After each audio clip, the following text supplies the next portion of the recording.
buenas, ¿qué podemos decir? Noches, días. No sé cuándo irán a ver este programa, pero este programa cultural se exhibe los jueves y esperamos que estén ahí por lo menos algunos de ustedes sintonizándonos para conocer la historia de Mariana Sandina. Ella es documentalista y autora de Torres contra el Olvido.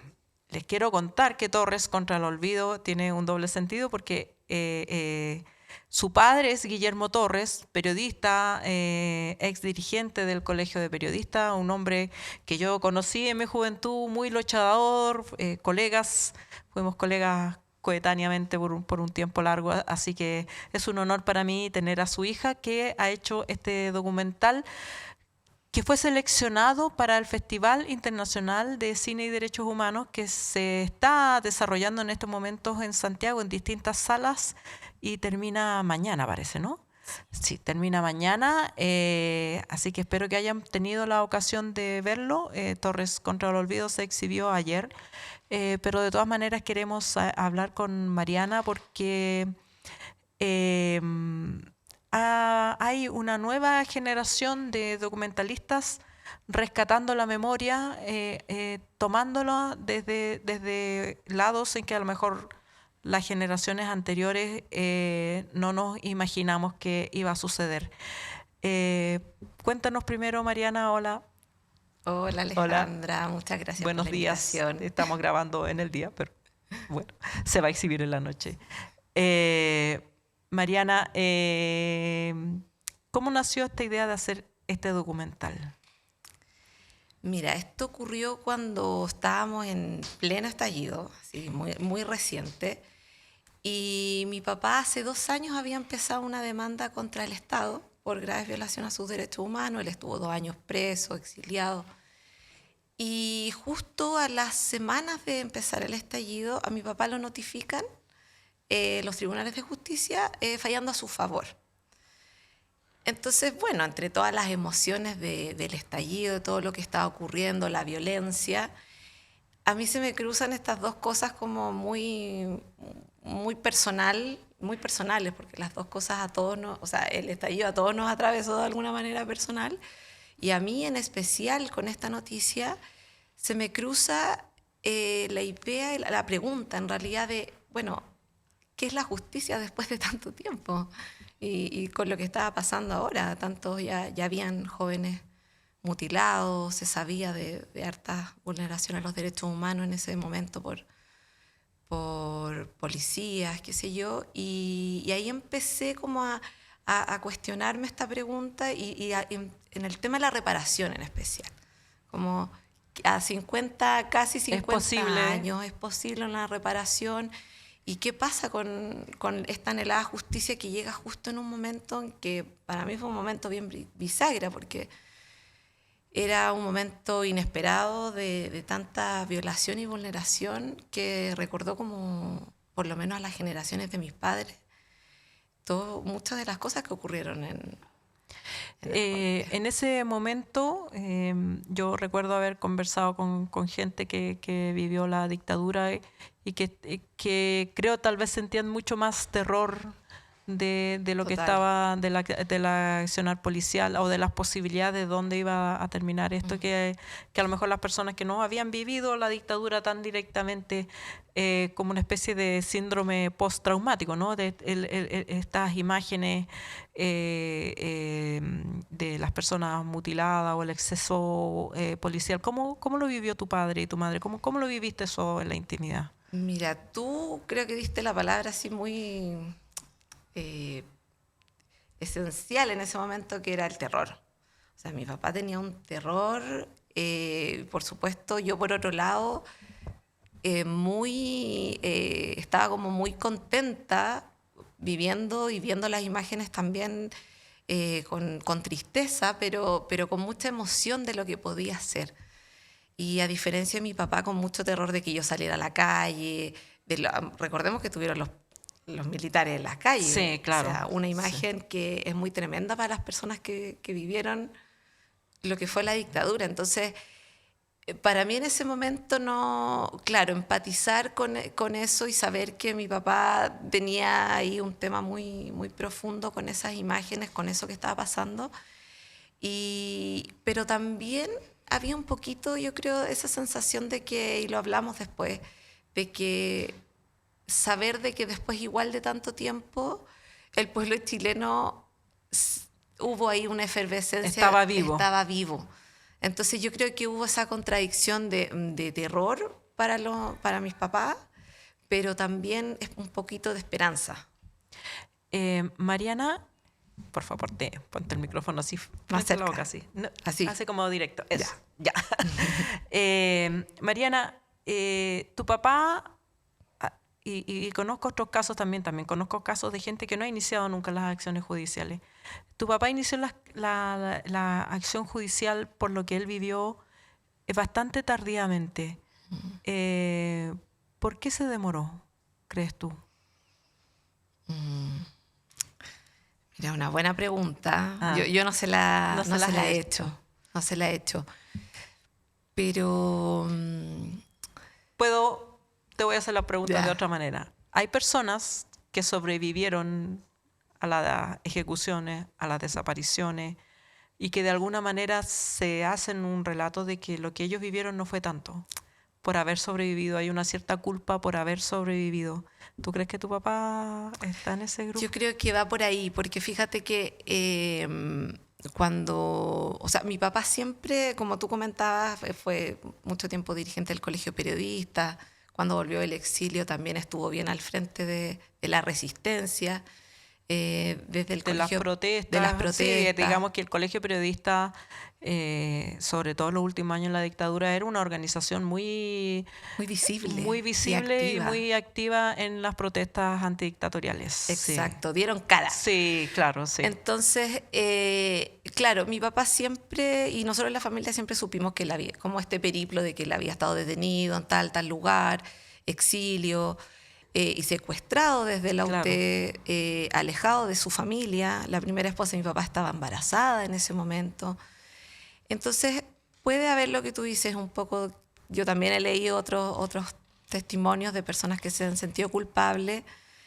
No lo he hablado con él eso, pero sí creo que él debe sentir como esta sensación de que en realidad la sacó mucho más barata que otras personas. Por ejemplo, ahora que también mencionabas lo del Colegio Periodista, él era muy amigo del Pepe Carrasco. El Pepe Carrasco, claro. Quien fue asesinado. Entonces, claro, quizás él eso marcó mucho también a los periodistas de esa generación. Exacto. Sí. Entonces, quizás, claro, él vivió un poco esa parte del horror de forma más lateral y de no, ¿por qué no acudir a la justicia? No sé, es una buena pregunta. Yo recuerdo que también cuando estaba haciendo esta investigación, el documental, conversé con una tía que trabajó en la Comisión Ballet, que es psicóloga. Y ella me comentaba que costó convencer a mi papá para que fuera a la comisión. Y eso que mi papá ha sido testigo de muchos casos, ha sido llamado para porque estuvo preso con X personas normalmente, para que la audiencia sepa, no todos saben que cuando se hacían los relatos para que los casos fueran a la justicia, se buscaba inmediatamente quién estuvo preso con esta persona, quién lo vio, cuándo fue la última vez que lo vieron con vida, etcétera. Tratar de recomponer eso para saber qué les ocurrió, y ahí los sobrevivientes han sido claves para componer estos relatos judiciales. Claro, siguiendo esas pistas, siguiendo esas pistas, claro. Y bueno, de hecho, entre uno de los casos, mi papá atestiguó en el caso de Víctor Jara, porque fue detenido en la UTE y estuvieron detenidos juntos en el Estadio de Chile, lo que hoy es el Estadio Víctor Jara. Y ella, bueno, volviendo a eso de la ballet, en esa época me contó que costó que fuera. Y que fuera por él mismo. Claro, que fuera por él mismo, porque y es lo que me costó mucho en el documental y cuando nos enfrentamos en la entrevista y a la cámara, que mi papá siempre hablaba como el portavoz, como nosotros los sobrevivientes. Claro. A mí me costó mucho entrar por esa parte de papá. Sí. Y ¿Cómo lo viviste el documental sin hacer spoiler, pero parte con la niña, con la hija, ¿no? ¿Cómo fue para ti como hija? ¿Qué edad tenías cuando tu papá fue detenido o todavía no habías nacido? Yo todavía no había nacido. Todavía no habías nací nacido. en el 89. Naciste justo cuando estaba terminando la dictadura. ¿En qué momento descubriste que tu papá había sido secuestrado, que había estado preso, que tenía esta historia? Mira, yo siempre lo supe. Ya. O sea, de muy niña supe que mi papá había estado preso y exiliado. Para mí, en realidad, esa era como la historia, como, Ya. mi papá fue exiliado. En realidad, eso era como lo primero. Ya. Mi papá había vivido en Italia y en un país que ya no existía, que era la RDA. Esa era la historia. Ya. Y después, bueno, viene la prisión, pero era algo, ¿cómo decirlo? Como bien naturalizado. O sea, Ya. yo no tenía como mucho más detalle de qué más pasó. Además que era una niña, entonces Claro. tampoco me era algo raro, ¿no? Sí. Lo que pasa es que uno, y es parte como del cortometraje, como uno también va entendiendo más de grande y también a raíz de otras personas que le impactaba mucho la historia. A mí eso me marcó bastante, que a mis compañeritos del colegio era muy raro, como que tu papá estuvo detenido, ¿por qué? 2 años. Y yo cuando contaba, bueno, sí, estuvo preso en el Estadio Nacional, y empezaban a surgir esas historias, mis compañeritos les contaban a sus papás y después, claro, yo sentía que había algo. A través de la mirada de los otros. Yo sentía que eso era extraño. Sí. Entonces yo diría que es una historia con la que nací, que la supe como siempre en el titular, y de a poquito, ya cada vez más grande, empecé a ver como lo que está detrás de eso. Qué pasó, lo más emocional, y que eso es lo que a mí me interesaba en el cortometraje, que esa conversación más emotiva con mi papá me faltaba tener. ¿Y cómo lograste llegar ahí o no lograste al final? ¿O cómo sientes que fue esa conversación con él? Mira, logré a medias, porque yo en principio fracasé. En principio me sentí muy fracasada, porque como te mencionaba, mi papá me hablaba siempre de nosotros, siempre era un colectivo. Sí. Bueno, déjame empatizar, introducir aquí, cuando a mí me tocó cubrir las violaciones a los derechos humanos y todo, y me tocaba ir a entrevistar a las dirigentes de las madres, los detenidos desaparecidos, sus esposas. Costaba mucho porque era entendible, era como una especie de coraza donde estaba el discurso muy maqueteado para no tener que derrumbarse cada vez que hablaban con alguien, ¿no? Entonces era así como, claro, el discurso de la dirigente, vamos a eso, exigimos esto, bla, bla, bla, pero cuando querías llegar a la historia de, ¿y a usted qué le pasó? ¿Y cuándo pasó?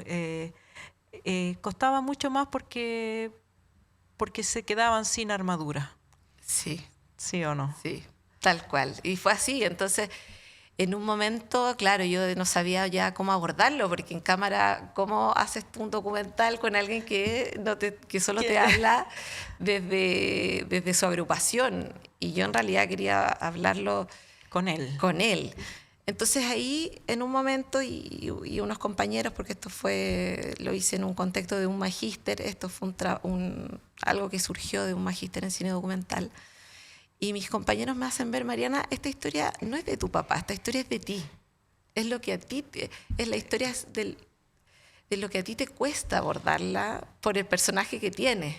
Entonces ahí un poco que entendí, bueno, en realidad sí, este tema. Esta es la dificultad de hablarlo.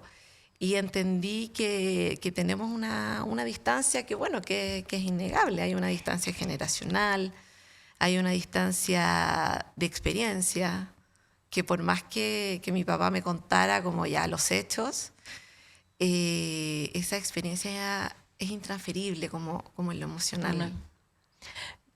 Como experiencia de vida. De vida, sí. Tu papá está muy orgulloso de ti en todo caso. Es mi mejor community manager. Sí, community manager. El que más difunde. Promotor.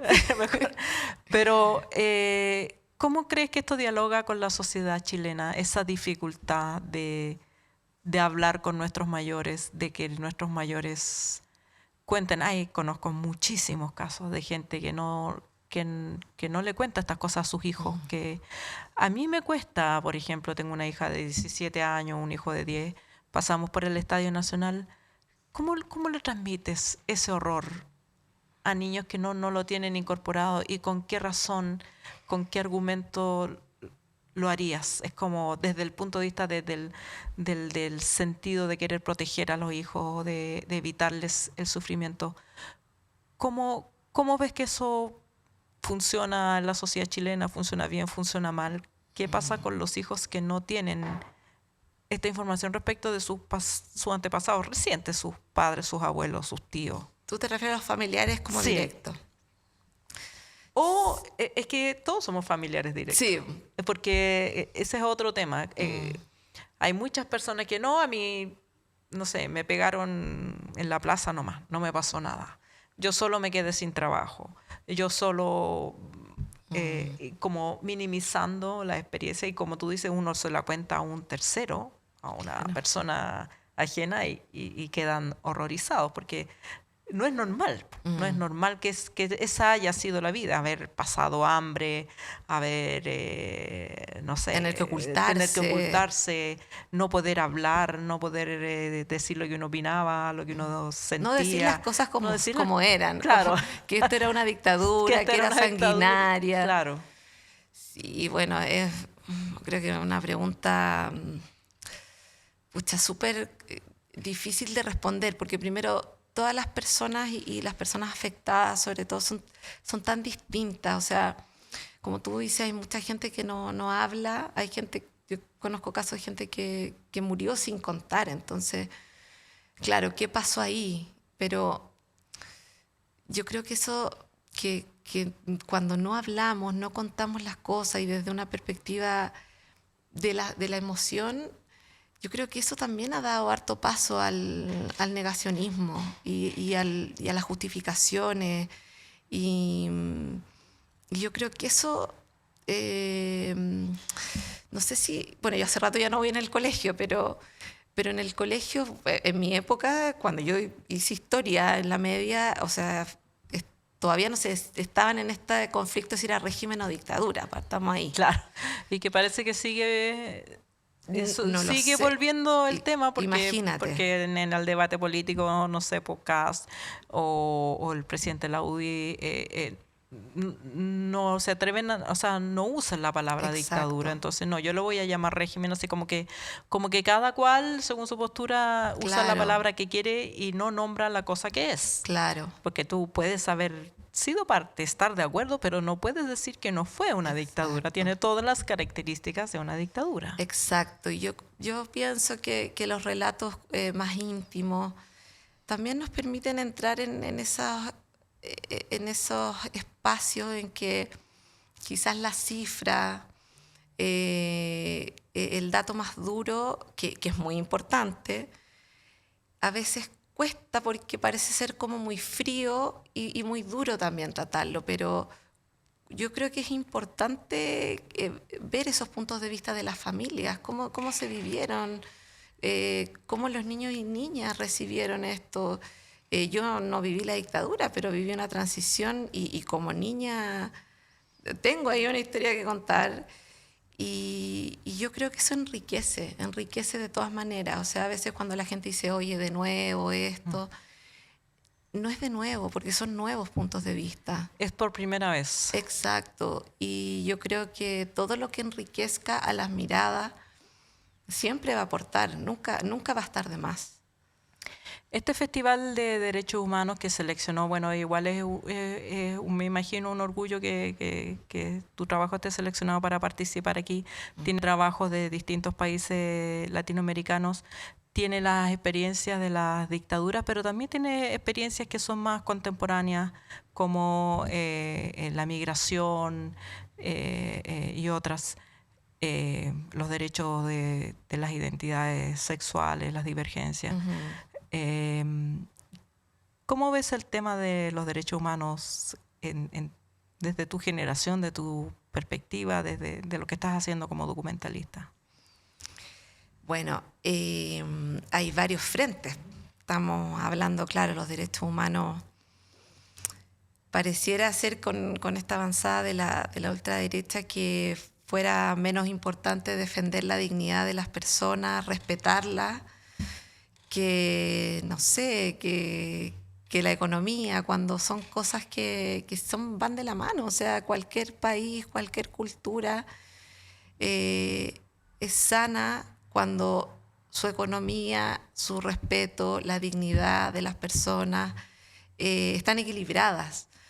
Y yo veo que hay avances, es innegable. Yo creo que en materia de la comunidad, de las diversidades, veo que hay avances, pero los avances también de, no sé, los pueblos indígenas, que también están siendo quizás más, han sido más visibilizados, pero también se cuestiona. Entonces, yo creo que siempre los derechos humanos son un campo en disputa que siempre hay que estar ahí, como no olvidar, estar mostrando estas historias, porque el odio reaparece y siempre está. Lo que pasa es que se viste de distintas maneras y al parecer cuando entre más se avanza, se viene a retroceder como con más fuerza. Eso es bien fuerte. Yo creo que tengo esperanza en que mi generación y también las generaciones mayores, creo que hay una gran parte de la población que creemos en la dignidad de las personas y creemos que los derechos humanos siempre son importantes de hablar, siempre son importantes de conversar, siempre son importantes de actualizarlos. Y yo creo que ahí es importante que entre generaciones también vayamos como revitalizando no las luchas, sino las formas quizás de hablar, porque cuando tú me preguntas por las generaciones más jóvenes, yo también siento una distancia muy grande quizás con la gente más de 20, yo tengo 35, y no sé muy bien en lo que piensan, qué están viendo. Entonces yo creo que ahí hay que pensar como en qué espacio hacemos más atrayente y que empaticen con los dolores y las desigualdades que persisten igual. En un corto tiempo, el estallido social que a ti te tocó vivirlo, como estás contando en primera persona, el estallido social se ha convertido o ha sido silenciado de alguna manera con un relato que lo ubica en una experiencia delincuencial de la cual quienes hayan participado son convocados continuamente a arrepentirse. Y varias de las personas que sufrieron daño ocular o que estuvieron presos se han quitado la vida en este periodo y como que ha ido pasando colado o con mucho silencio, como que nadie habla de eso. ¿Tú crees que como en algún momento las violaciones a los derechos humanos tampoco se podían hablar, las que ocurrieron en dictadura, ha habido un silenciamiento sobre el estallido? ¿Cómo ves tú lo que está pasando ahí? Sí, yo creo que sí. Lamentablemente ahí la clase política ha dejado bastante que decir, y sobre todo un sector, yo diría que sector de izquierda, de centro izquierda, los llamados progresistas, no les gusta el estallido porque, claro, hay ahí siento como una moneda de cambio y de ver esto como todo violencia, cuando los deseos y las movilizaciones surgieron de un pueblo muy, muy movilizado. O sea, recordemos que el 18 de octubre, se extendió por meses. O sea, yo me acuerdo que estuvimos hasta en el verano en la Plaza Dignidad y pareciera que, claro, como que nada pasó. Cerramos la plaza Baquedano, ya no es Plaza Dignidad, se eliminó, se borró. Y eso es súper lamentable porque eso con el tiempo y la historia Yo creo que va a haber como como que se quiso borrar. Y aquí pasó algo importante. O sea, el pueblo de Chile en su gran mayoría tuvo deseos de un cambio. Entonces, esos sueños, esos deseos, ¿dónde fueron a parar? ¿Dónde están? Yo una vez escuchaba me gustaba harto Alejandro Zambra y él decía, bueno, lo que se escribió en el libro de la primera proyecto de Sí, nueva constitución son sueños y los sueños son reales. Y se fueron, ¿a dónde se fueron? Y yo creo que eso es lo que falta que hablemos, que sigamos conversando y lamentablemente creo que ahí el gobierno, bueno, creo que le ha tocado difícil.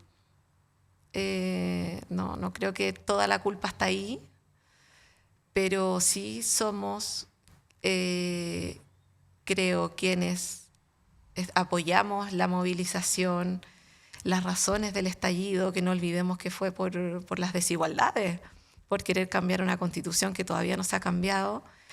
Dejamos de hablar. Cuando dejamos de hablar, las cosas se olvidan. Y sabemos que en nuestro país hay muy mala memoria.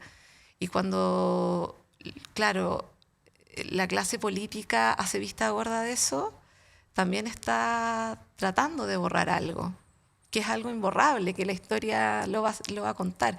Pero ¿quiénes tenemos que contar eso? ¿Quiénes tenemos que seguir contando eso? ¿Las víctimas?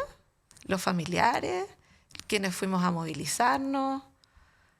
Entonces yo creo que ahí hay que queda una cuenta pendiente para todos los políticos y las políticas que se sienten de izquierda. Y no solo de izquierda, porque mucha gente se movilizó que no era de izquierda. Después quedó comprobado con las votaciones. Con las votaciones de querer cambiar la Constitución. Claro. Entonces ahí yo creo que hay una deuda grande y estamos lamentablemente repitiendo el olvidar y el no hablar de las cosas que tenemos que hablar. Mariana, ¿cuál es la trayectoria o el tren de viaje que va a tomar tu documental? Mira, bueno, se dio recientemente en el festival, que este mismo festival ya se había dado en junio en Argentina, porque es oriundo de Argentina, viajé, lo presenté. En octubre se va a proyectar el festival, en el Eureka Festival de Cine Universitario de Colombia, así que ahí bien contenta porque primera vez que llega a Colombia. Y a futuro habrá más noticias de festivales porque sigue en esa trayectoria todavía. Claro, para que sepan ustedes, los documentales los hemos hablado aquí también con otros autores. Mientras están en los festivales todavía no se pueden subir a plataforma, pero esperemos que algún día lo podamos ver en alguna plataforma de libre acceso. Torres contra el olvido. Sí, Torres contra el olvido. ¿Y tienes algún nuevo proyecto?